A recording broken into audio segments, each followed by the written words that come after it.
Assalamu alaikum warahmatullahi wabarakatuh. To some and peace out to the rest of you. The blackest heart, the blackest mind, the blackest man on social media signing black in and shining again, asking you to hit the share button because the message is more important than the messenger. So here's the message. I get it that relationships are transactional, and the question would be why? What's in it? Okay, fine. And the other question is, can it be transactional with a genuine affection and lust? And I'm sure that it can be. We naturally would prefer that anyway. So that means we're naturally capable of giving that. And so you find two people capable of giving it, and then you have a bi-directional relationship and or marriage with the mutual affection and even lust. This can happen. Now, that being said,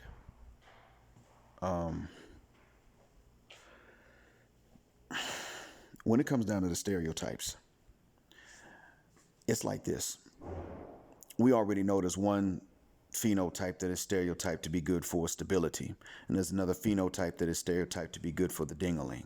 And even if you remove the phenotypes, the point I'm making is that you've got some guys that are seen as good for putting it down in the bedroom or the couch or the kitchen table or whatever surface she prefers. And then there's the other guy that is stereotyped as being good for the stability and providing. I'm going to be honest with you, gentlemen. If a woman believes that one man can't do both, okay, maybe she's had that experience. If she's going to choose two men, one for each, she has insulted both of them. So if she thinks that I'm the sucker that's going to take care of her, and then she thinks that the other guy is going to lay it down in the bed, she's insulting both of us. She's insulting him a hell of a lot less. To the point he may not even perceive it as an insult, but in reality, she's insulting both, because what she's really saying is that she's even insulting herself. She's saying that God simply won't create a man that can do two things that are any good, and that she's also a slut, and that you men are just you're flawed in the way that you're made. That's pretty much what she's saying. Now, we can talk more about how much it is an insult or how much it's not. Most men would not feel insulted if they're used for sex.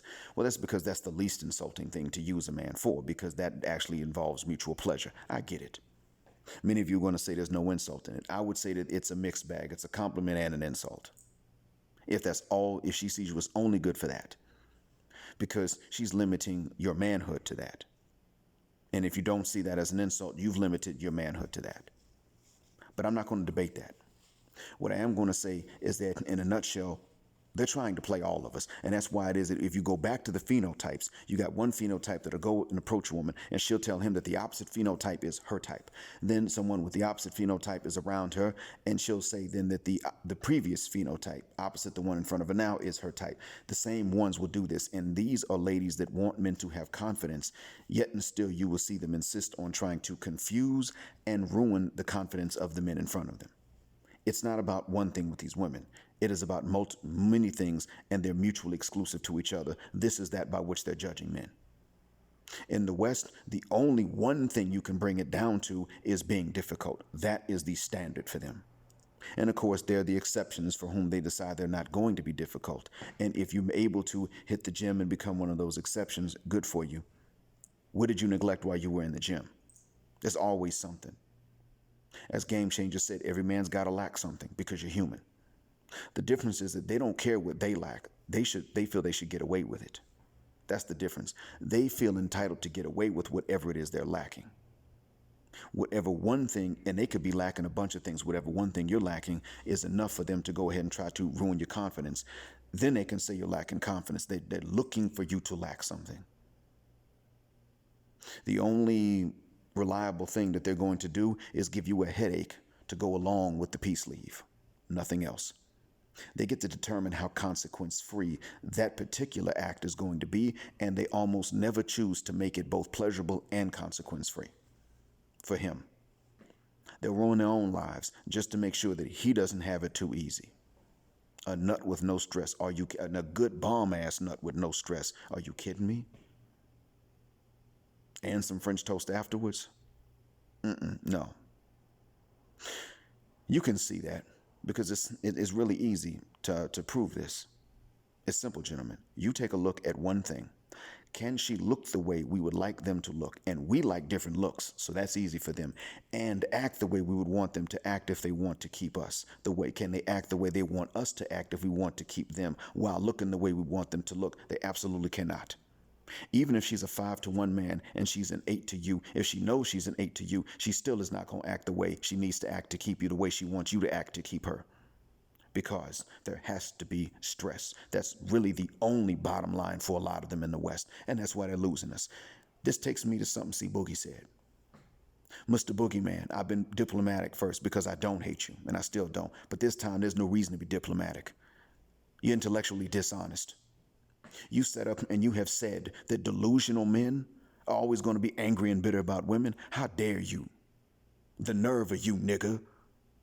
Why would I say something this rude and this crass, especially during Ramadan? It's because you've sat up and said delusional men will always be angry and bitter about women, but you fail to understand that men are not delusional about women. They're deluded by women in the West, sir.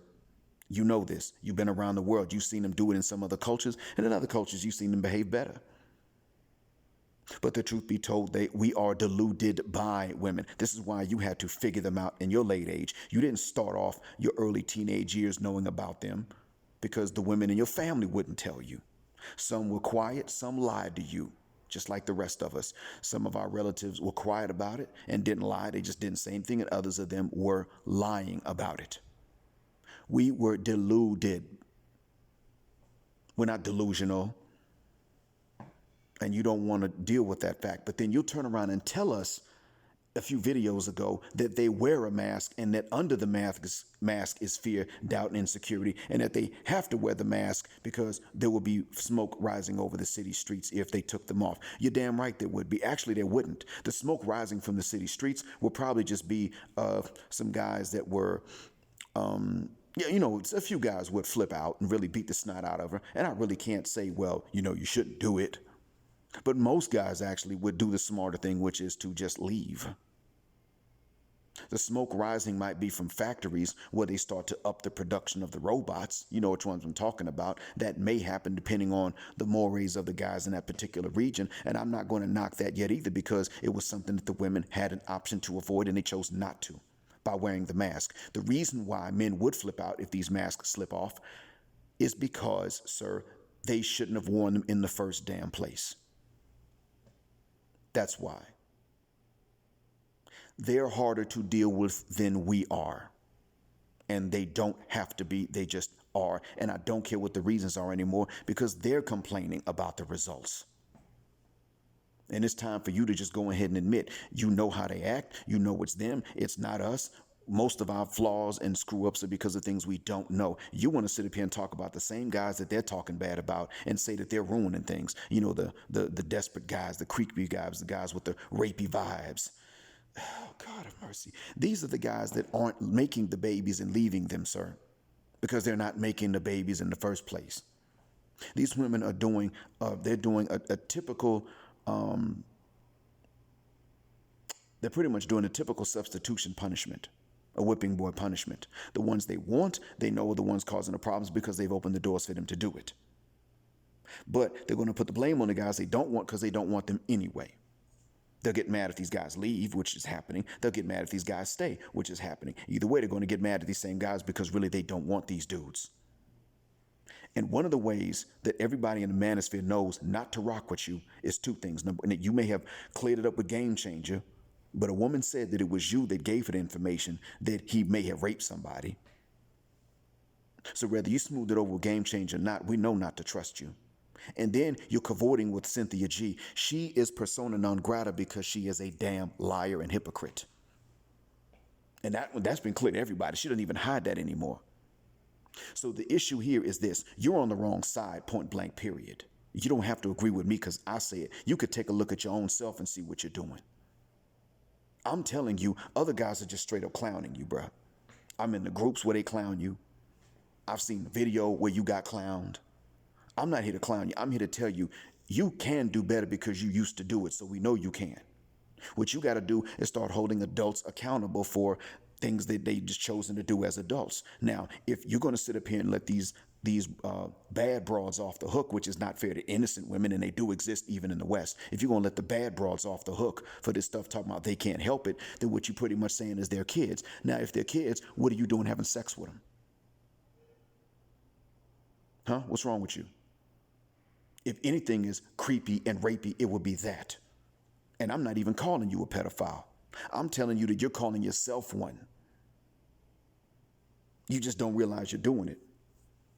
You are digging holes and then walking around blindfolded like you didn't dig them and about to fall into stuff you've set trying to trap somebody else. Bruh, the right thing to do in this case is to turn on Cynthia G and say to her, look, you know what you said and you know what you did. That's hypocritical. We done. And you know you've been lying on some of these videos. And then to turn to that lady you were talking to and straight say to her, you know what? You can't believe nothing I say. And to say the game changer, bro, I was foul. I messed that up. And maybe you did in that conversation. It's between y'all. And then to say to us, you know what, gentlemen, y'all have been deluded.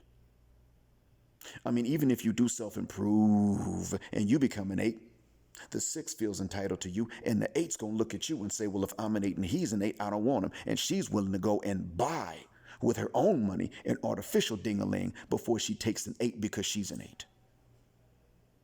Let alone treat that man that's an 8 like he's worth anything to her because she's just got an ego. And why does she have an ego? Well, now you can blame us, Mr. Boogie Man. Because we men have made it too easy. The only thing you could blame us for, you've not blamed us for. We've made it too damn easy as a whole. And we got that from these old nigga simps. Now, these cats are older than me and I'm older than you. And I'm telling you that they led us wrong. And you're following their footsteps. I'm telling you as a guy that's more than a decade older than you, not just because I'm older, but because I've actually taken the time to observe and try to learn so I could tell younger guys and even older guys if they need it. You should take this advice. We've made it too easy. So if you stop going to the gym and you get fat, but you're financially stable, you use that. That's a reason for you to sit up and make conditions on the use of your genitals to her satisfaction. That right there is enough. Because most men are not going to have much money to provide anyway. And now we got a pandemic that's ruining the world's economy. Before that, it wasn't going to be most men. So, you got to understand, beautiful women with vaginas outnumber wealthy men. This right there means that he's more valuable than her. So he's a provider. So what? That's what. And you're old enough to know this. So these men are not delusional. And if a man is pathetic in your eyes because he did spend his 20s without actually, digging them out when he would have really enjoyed it the most, it's still not his fault, because what man do you know sits up and says when they're young, I want to be this guy over here that the women don't like? Nobody. Even a guy that wants to live his life alone doesn't say, I want to be the one they don't like. He says, I'm just not going to commit to them. I'm not going to ruin my life with them. But he doesn't say, I'm going to be the guy that they hate. He doesn't sit up at 11 and make these plans for how he's going to be at 14. In order for him to go that route, he has to not know any better until it's too damn late. And that's not something that we're lying to them about. So that's something they're lying to us about. You know damn well that a lot of these single mothers will raise their boys to be exactly what it is that they would never want themselves in their own bedrooms. We know that. And the same one will turn around and tell her daughter how to play games on men. See, girls get it. They get the game at a young age, and you know this. Men don't get it.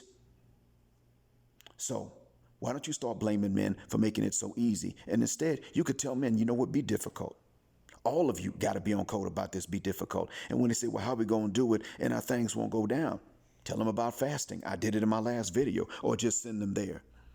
But you stop with this mess you're doing. Because you done already got roasted once by the Grinch. I'm not the roasting type. But, I can, but I'm not that roasting type. But you got roasted by the Grinch to the point I could smell your flesh cooking through the screen, bruh. So Please stop giving people ammunition with which to roast you. I hope that this has been a benefit. I hope one day this won't even be necessary anymore, this message. In the meantime, the blackest of the black, sign and black out. Assalamu alaikum, and black heterosexual delusional male power, specifically because you don't like it. The nerve of you, nigga.